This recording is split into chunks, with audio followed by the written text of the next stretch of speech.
Welcome back to Welsh Miniature Board Gamer, and this is my monthly video of what I got done during the month. So this month being June 2025. So I haven't been quite as productive this month. A lot of in real life things getting in the way, lots of it very sort of mundane and unimportant. We've also had our little pup neutered.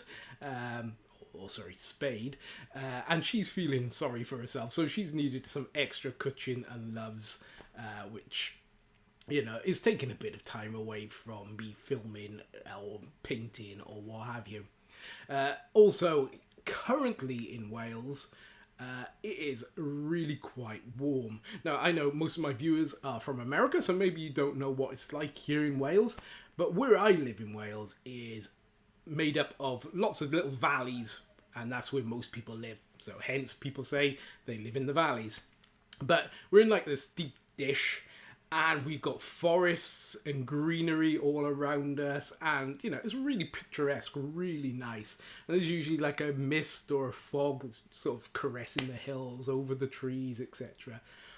But at the moment, it's 95% humidity, and it's really affecting my productivity. It's killing me. I'm just melting into a puddle here. To put that into perspective, currently, looking at my computer, it says Borneo has 80% humidity. We are more humid than a rainforest at the moment, which is horrific. Wales is always quite a humid country. We've got lots of trees, and we are, like I said, in valleys, etc. So it traps a lot of the humidity down with us. But my goodness, at the moment it is really humid. So as I struggle away here trying to think of how to speak, we're going to go down and have a look at what I painted up during this month of June. So the first few miniatures I'm going to be showing you are the Stargrave automatons. So you've seen these in my previous video where I reviewed them and I've shown you what kit bashing opportunities they had.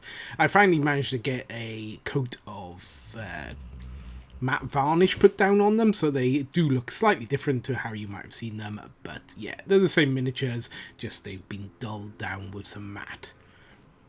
All in all, yeah, I think these miniatures really turned out pretty well. Not my best paint jobs, I will admit that, and, yeah, but I really like the miniatures, so, I'm quite biased. I did them in this sort of Borg-esque, sort of grey-skinned, very much like they are on the cover art, etc. of the box.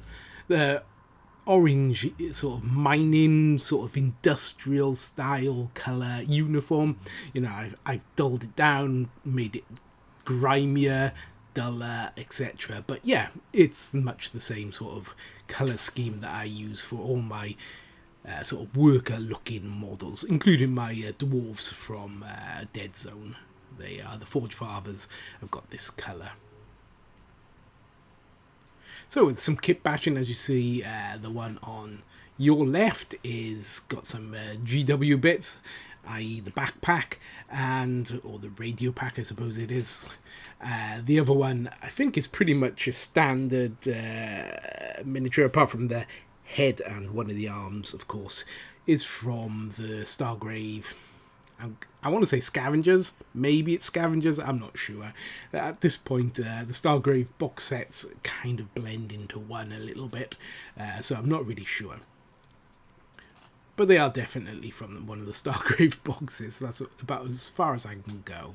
I like this guy. He's got the Forge Father arm, and he's a blue octopus man, so obviously, yeah, kind of cool.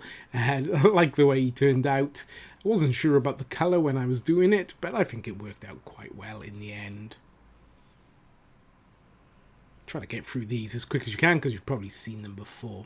This guy is a scavenger's body, a cultist's head, and, arms, etc. from this automaton range.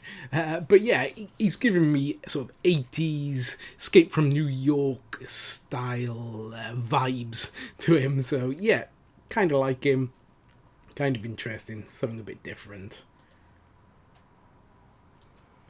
So then, yeah, another one of the automatons. Again, not much to be said about this one. It looks like all the other ones that I've done.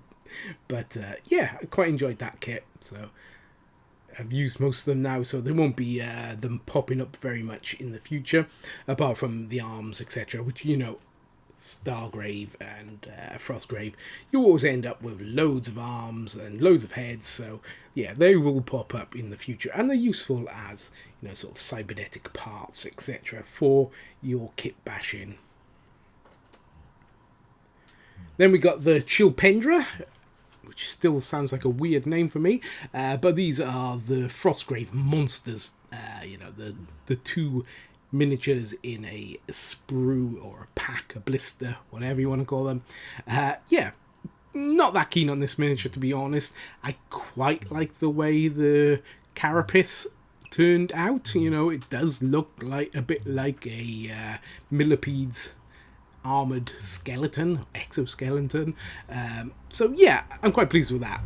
Generally speaking, I'm not that pleased with the miniature, but it will do, and if I ever want a centipede man, I now have one.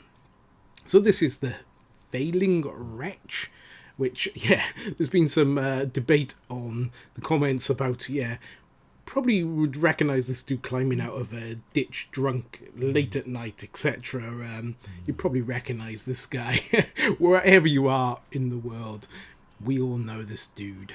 But yeah, he's quite a large, quite a strange proportioned little guy, but I kind of like him. You know, he's bigger than a standard human, so maybe a gigantine or giganti or whatever they call them, you know, those sort of stupid giant things. So next one that I painted up is something you haven't actually seen. This is a 3D printed cyberspace, cyberpunk, whatever you want to call that sort of world miniature. And I really like the way she painted up. She's slightly larger than a 28mm, so maybe a 32mm, maybe slightly more. I'm not 100% sure, but she's quite a tall girl. And yeah, I really like the way she turned out. Not showing up maybe the colours as good as they actually are in reality, but on camera they look okay, and yeah, I like the dynamic sort of pose that she has. So here's her against a 28mm Stargrave miniature, and as you can see, she's a big lady, so yeah, probably more than a 32mm to be honest, but 3D printed miniatures, so can't really be sure. And the other one, so another one of the cyberpunk or cyberspace, whatever type of game you want to call it, miniature, and yeah, really like it. Maybe not my best paint job on this one, a little bit vague and a little bit blotchy, etc. But yeah, I kind of like the miniature, maybe just not my paint job. I love that pistol. That was a really cool looking pistol. So yeah, that's her done. Then we have a miniature that my brother actually wanted me to paint, bought off Etsy, I believe. So I can't really tell you who it is, but it kind of looks like Athena, and I painted her up in my interpretation of Athena. I'm really pleased with how the bronze and the cloak came out, especially the cloak actually. You know, there's a lot of variation in colours, etc. And it's subtle enough that it doesn't look too overwhelming. The spear broke, so yeah, it is off at a slightly weird angle now, but yeah, I don't think you notice. The face, yeah, it wasn't a very good attempt to paint her face, but it'll do, and you know, from a bit of a distance as a display, it's gonna be okay. And again, she's a larger scale than the usual that I paint, so you know, a bit of something different. So this miniature has actually got a bit of a story to it. She was the second part of the blister from the Rangers of Shadowdeep Rangers box, and I sent the Crafty Mini one as Corvus, but it's a second miniature in that blister was this one. So it's been sitting on my desk for quite some time, and I have never really got around to painting her. I thought finally I was going to. I'm really happy with how the hair and the face turned out. The rest of the miniature is okay. I painted it to an okay standard, but the face, and the hair, I think especially, yeah, I'm quite actually glad with how they turned out. I'm quite, quite pleased with it, which, if you know me, that's quite a rare thing. So speaking of the Crafty Mini, he sent me this miniature. Now, I don't usually paint big things like this, but, as a change, I did, and I'm really happy with how this turned out. Really like the colours I picked. Really appreciative of the miniature he sent me. It came with this big long sword, which to me it was drawing everything off with the eye to the left of your picture. So I decided to chop it off and use a chain and create a large flail-like weapon. So yeah, and I think it really worked. I'm happy with the colours I picked. I'm glad. I like the way that the cloak has, definite high and low lights. Maybe the top of the cloak should have been a bit brighter, but definitely the cloth does look like, there are high and low lights. So all in all, I really like this miniature, really pleased with it, and I'm very grateful to the Crafty Mini for sending me it.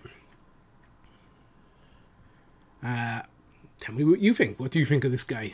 I'm really happy with it, so I am hoping that you guys feel the same way about him, because if you don't, that's the best I've got to offer, so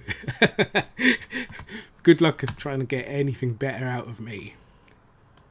So, as you saw, that is 19 miniatures painted up. Not as many as I would like to paint, and certainly below my sort of target that I need to hit in order to get the amount of miniatures I want finished by the end of the year. But it's gonna come, and I know once it cools off and this humidity, drifts away a little bit, I'm going to be a bit more productive. It's also coming up to my birthday, so I know I'm going to have some new toys to paint and play with. So that's usually going to invigorate me a bit more in order to paint more miniatures, etc. So hopefully that works. So yeah, I hope you enjoyed the video. If you have, do the usual. Like, subscribe if you want to see more from me, and leave a comment. I always reply to every single comment. I enjoy interacting with the community, etc. So, just write whatever you want to write and I'll respond to you in some way or another. If it's personal, it might be just a thumbs up. But until next time, it's going to be goodbye from me, Welsh Miniature Board Gamer.